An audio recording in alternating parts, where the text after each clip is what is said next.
Ótimo. Então, pessoal, espero que todos estejam bem aí. Nos últimos 5 anos, isso dá uma alterada grande. Eu estou chamando de nova carne vegetal. Tem uma novidade importante nessa nova proteína texturizada que está aí. E ela entra, aí sim eu alinho com aquela questão anterior. Tem uma questão de que esses substitutos, eles são... eles têm novos componentes, essa visão do segmento como um segmento de elementos, não de combinações de elementos, faz com que hoje fique muito mais fácil você trabalhar textura, você trabalhar sabor, são extrusados. A carne vegetal hoje ela é um extrusado também, né? É uma pasta misturando componentes, igualzinho os outros. Então, da parte dos ultraprocessados. Então, são formulações, né, também que estão sendo colocados. Mas o modelo de negócio é um modelo realmente disruptivo. O modelo da carne vegetal ele veio com uma força enorme, ele rompeu o mercado convencional e entrou com uma força muito grande pelas questões que já foram colocadas aqui, aquecimento, né?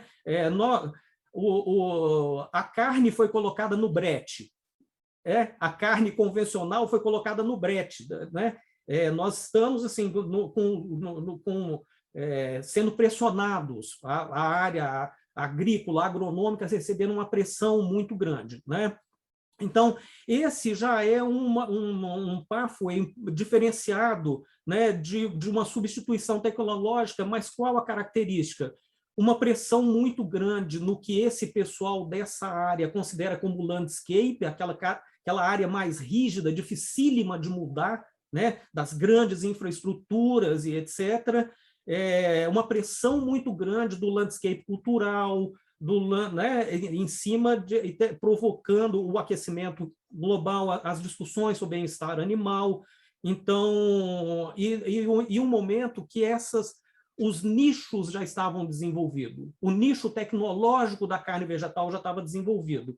Então, pressão de cima e pressão de baixo encaixou, e isso está na velocidade que está indo, tá certo? A terceira perspectiva seria essa da proteína celular e outras fontes não agrícolas, várias fontes que estão sendo discutidas. É uma riqueza, é uma coisa surpreendente, de tirar o fôlego, a velocidade que está acontecendo, as mudanças aqui no ambiente né?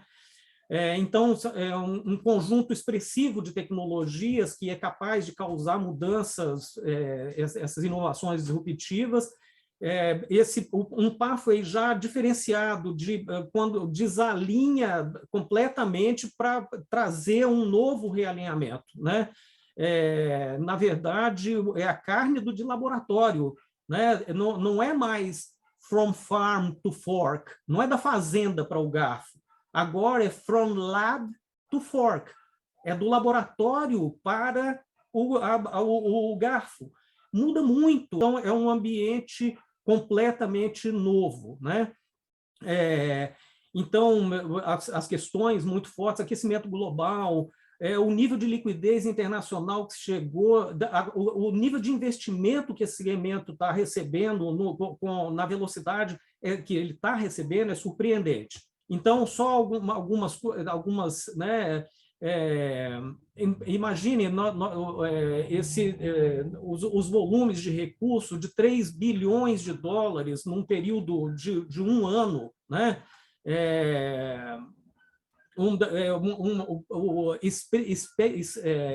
Um estudo recente agora, esperando uma perspectiva de um mercado de 290 bilhões de dólares até 2035 para esse conjunto entre carne vegetal e outras proteínas, né?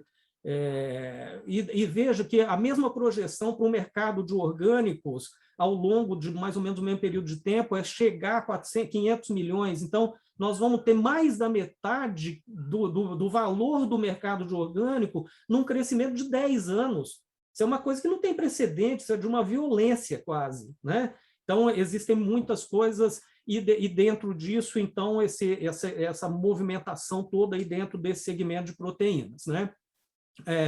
Isso aqui eu tinha trazido assim, a ideia do que esse pessoal das transições para a sustentabilidade trazem, né, de interessante para nós, né?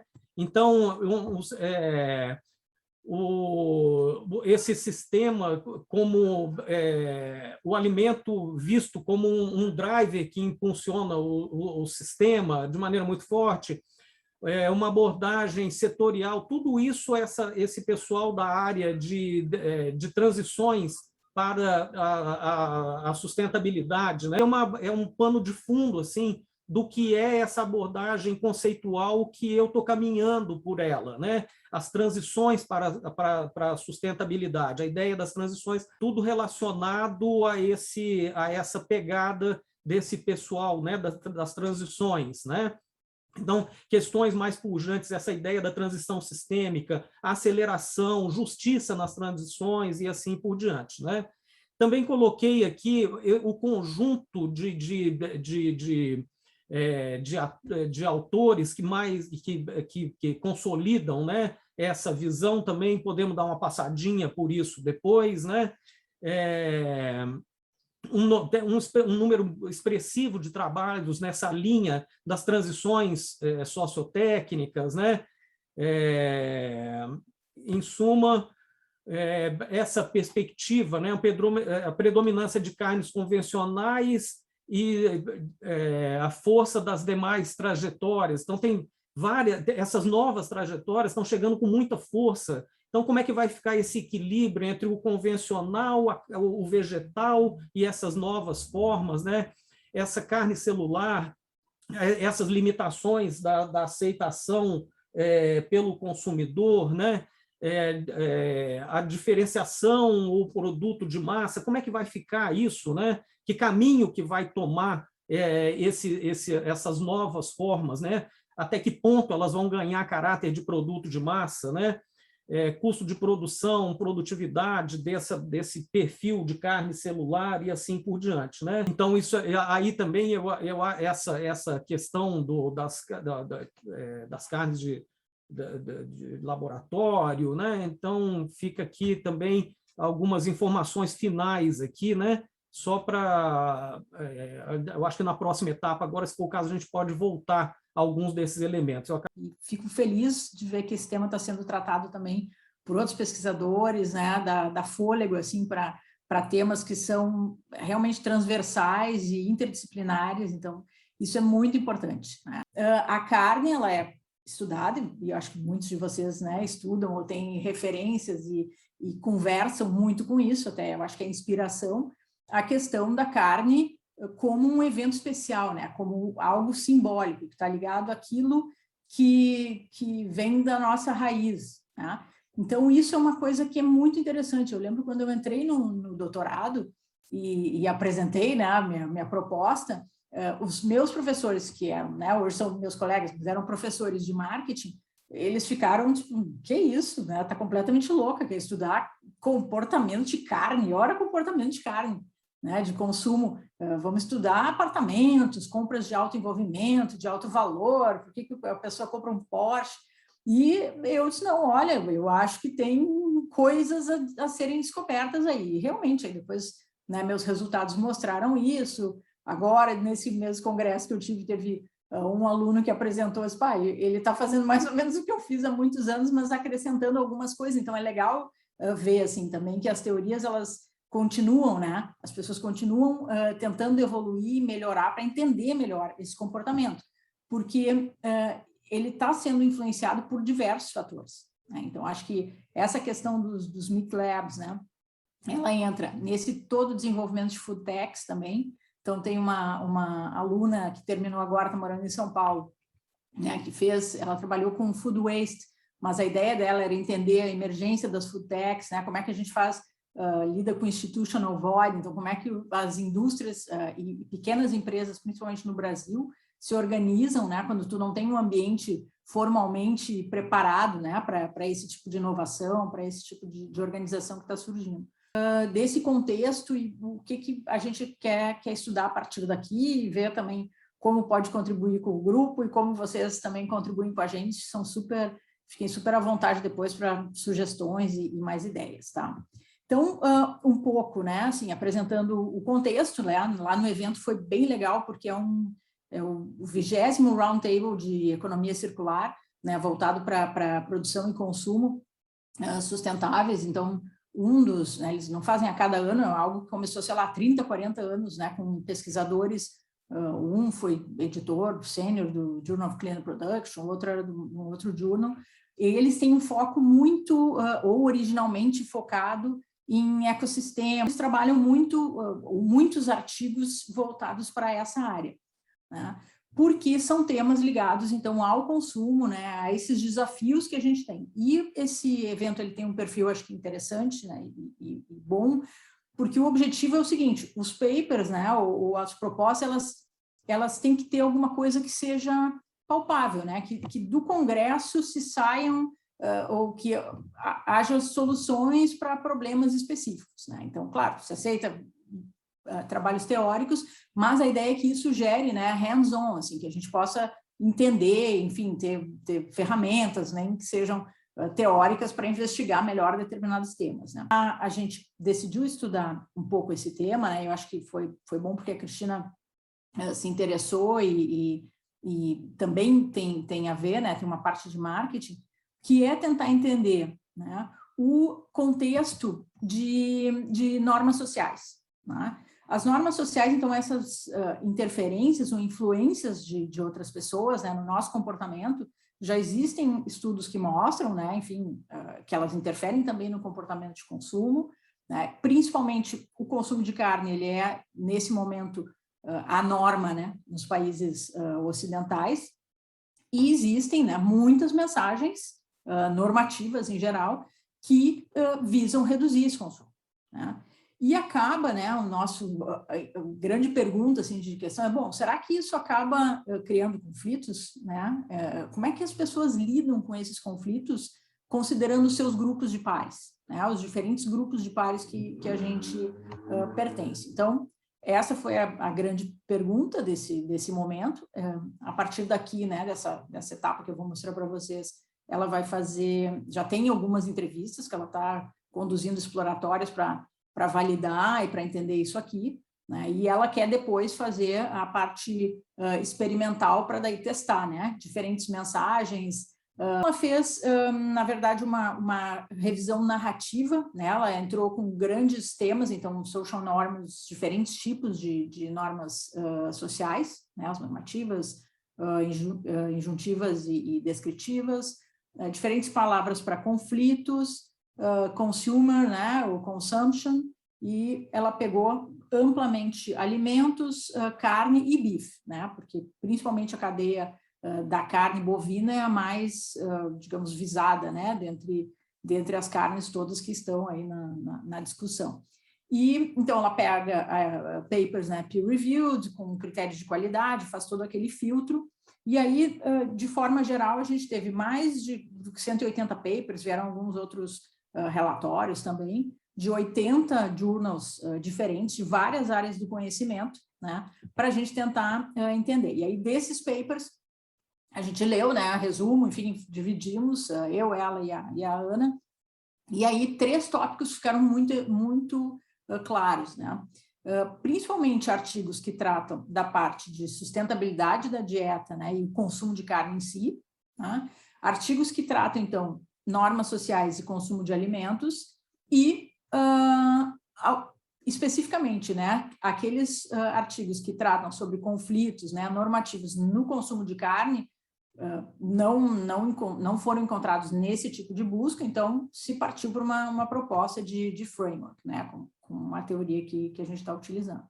Então, sobre o consumo, né, sustentável, muitos aspectos, né, muitos artigos citando essa questão de que uma dieta sustentável, ela não é só uma questão ambiental, né, mas ela envolve o social e o econômico, que os consumidores usam várias estratégias, né, para que eles possam migrar para essas dietas. Então, seja através da escolha de produtos que tem algum tipo de selo, né, ou que tem algum tipo de indicação sobre que tipo de produção é essa, então, orgânico, por exemplo, ou fair trade, né, E existem também estratégias de mudança do seu padrão alimentar, né? Então, por exemplo, plant-based, ou realmente né, rejeição ou substituição de carne, assim por diante, né?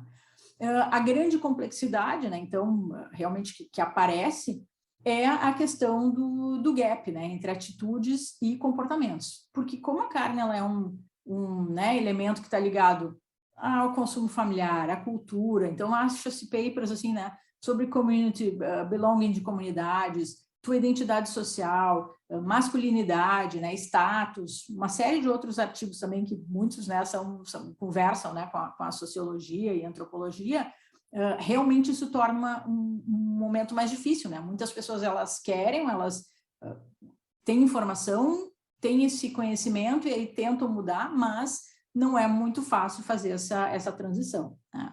E basicamente vários artigos relatam, né, diferentes categorias, mas nós sintetizamos aqui principalmente os full meat eaters, né, que é a grande maioria, o que eles chamam de reducers, que seria em torno de 20% da população nos Estados Unidos e 30% na União Europeia, e pessoas que não consomem nenhum tipo de carne mais, né? Então, variando aí de 5% a 10% dos papers que a gente encontrou. Desses temas, né, então, da norma, né, da Focus Theory, deixa eu voltar aqui para vocês enxergarem melhor, da norma social específica, né, que a gente crê, existem outras teorias, mas a Focus Theory of Normative Conduct é uma que cabe, né, e que consegue dar conta dessa explicação, ou desse tema que a gente quer investigar mais, né? A partir desse framework, né, que esse autor propõe, a ideia dele é o seguinte, é que podem existir conflitos quando as tuas normas sociais elas estão desalinhadas, né? Ou seja, tu pode participar do mesmo grupo, então na tua família, né?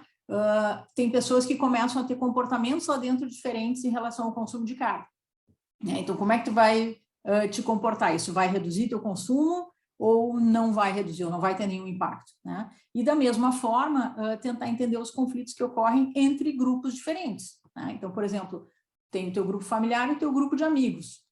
Vai fazer um evento de aniversário que vai ter um churrasco, uma festa. Teus amigos, boa parte deles vegetarianos ou veganos. Como é que tu te comporta, né, nesse tipo de situação? Então, é bem interessante que a gente passou, né, a querer entender como é que elas estão desalinhadas, né, e situações que podem acontecer, essa falta, né, de alinhamento entre as normas. E aí, enfim, né, apresentamos o framework, que ela vai querer estudar depois, né? Foi bem interessante assim, a apresentação também, rapidamente algumas contribuições vieram depois para a parte experimental, que foi muito boa, né? E acho que é interessante porque ela tem exatamente o impacto, né? O interesse da pesquisa. Entender, né, drivers e barreiras de consumo, então, através dessas normas, ele é um dos fatores, né, que ajuda. Sem dúvida, em termos de sociedade, né, como um todo, entender a questão de global value chains, da produção, da distribuição de markets, isso afeta todo mundo, e políticas públicas, né, seja para proteção ambiental, para nutrição, para informação das pessoas, que é super importante, tá? Então, basicamente, é isso. Agora, o próximo passo, né, organizar, juntar com dados e partir adiante. Para vocês aqui, ano passado, eu montei um questionário online para tentar entender um pouco da percepção. Talvez alguns de vocês até responderam esse questionário para mim, sobre a percepção do consumidor brasileiro, né, sobre a carne sintética. Então, eu consegui, nos últimos meses, voltar a mexer um pouco nele. Então, eu vou apresentar um pouco do resultado para vocês, de algumas informações rápidas, assim. Então, basicamente, percepções do consumidor brasileiro em relação à carne sintética, de uma maneira geral, os argumentos, uma coisa que a gente vê em todos os artigos que a gente lê, nos relatórios, né, muito essa questão da demanda crescente do alimento, junto com a população crescente, então isso está pressionando, né, o sistema alimentar, o que está exigindo a necessidade de mudanças nesse modo de produção, nesse consumo, de uma redução. Uma coisa, um fato interessante, a minha tese, basicamente, vou falar de justificações, narrativas. Então, uma coisa que eu acho interessante falar aqui um pouco é sobre o papel desses relatórios na construção desses argumentos. né? Ano passado, não, foi em 2019, a representante da empresa holandesa Mozambique, que foi a que lançou o hambúrguer em 2013, um hambúrguer de laboratório, né? Ela participou de uma reunião na FAO e ela, durante uma live no Instagram, que eu até baixei essa live, esse vídeo, ela citou esse aqui, que é o relatório da FAO de 2006, o Livestock Long Sharon, é um dos mais citados por todos os que defendem a carne sintética, né, ou a carne de laboratório. Ele e esse o IPCC de 2003 também, né, esses relatórios mais antigos, ele tem uma perspectiva assim um pouco mais generalista da produção, né, onde todo tipo de produção animal é visto como danoso para o meio ambiente, né? E de um tempo para cá isso tem mudado. Quando a gente vê aqui embaixo, nós temos esses dois últimos relatórios, o FAO 2017, que é o Livestock Solution for Climate Change, e o IPCC 2020 sobre Climate Change in Land. Eles já pegam uma perspectiva mais amena, onde eles demonstram, voltam a falar novamente do papel da produção animal, né, nas consequências ambientais, mas apontam também que existem práticas, existem modos de produções que são mais sustentáveis. Não tem mais essa característica assim tão generalista, né, tão negativista com relação à produção animal. Mas esses relatórios, eles são, como de um termo uma vez que eu li, são utilizados como escudo de argumentos, né, para gerar essas narrativas, para gerar essas justificativas para promover, para incentivar, né, esses novos produtos, entre eles tanto o plant-based meat como o cell-based meat. Aí, no caso aqui, nós vemos o que essas justificações vêm apontando de principal, né? Que essa cultura ela é mais sustentável, principalmente mais sustentável em torno de uso de recursos. Nesse gráfico aqui do trabalho do Tuon Misto e do Dematos, eles fazem essa comparação, né, entre o uso de energia da produção bovina, da ovina, da suína, de frango e a carne cultivada. Então, o uso de energia é reduzido, o uso de terras é praticamente nenhum, né, porque reduz a necessidade do número animal, então a necessidade de recursos, de maneira geral, ele é reduzido.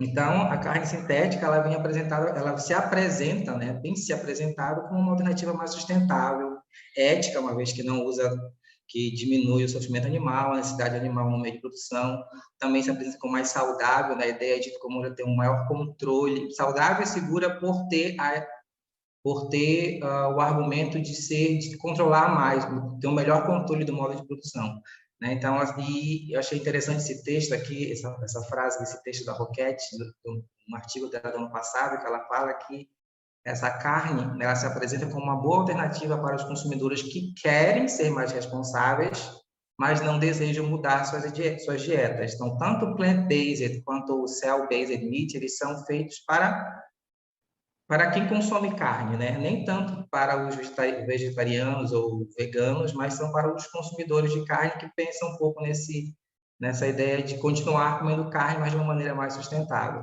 Então, essa apresentação assim de um produto mais sustentável, mais ético, mais saudável, mais seguro, né?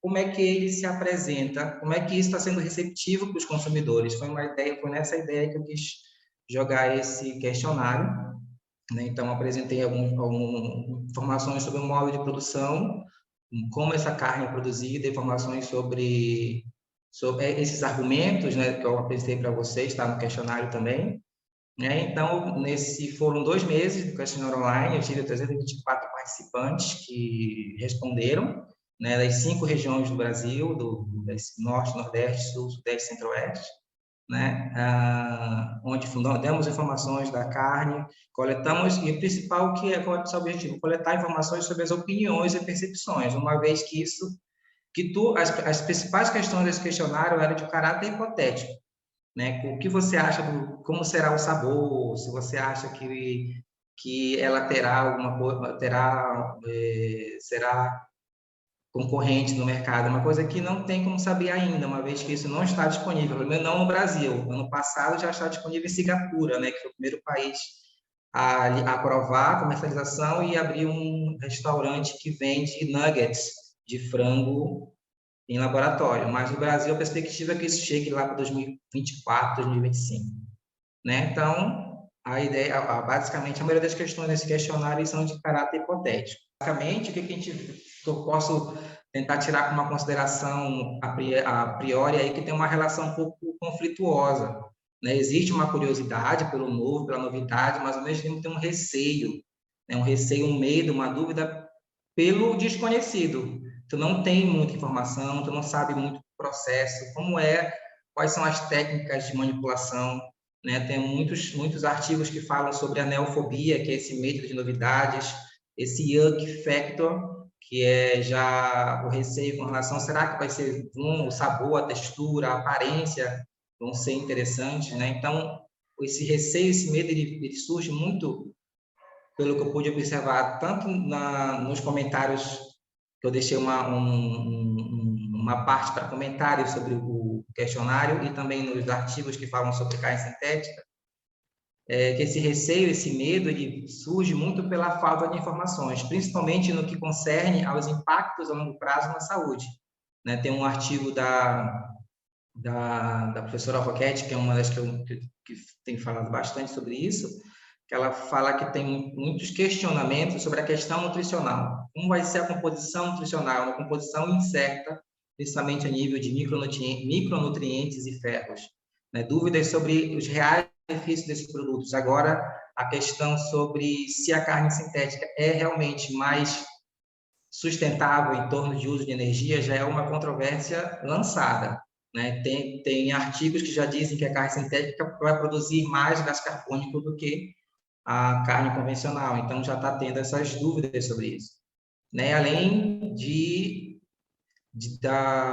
das dúvidas com relação ao quão controlado é, né, essa manipulação celular, né? Tem que falar que a cultura celular nunca é perfeitamente controlada e que alguns mecanismos biológicos inesperados podem acontecer.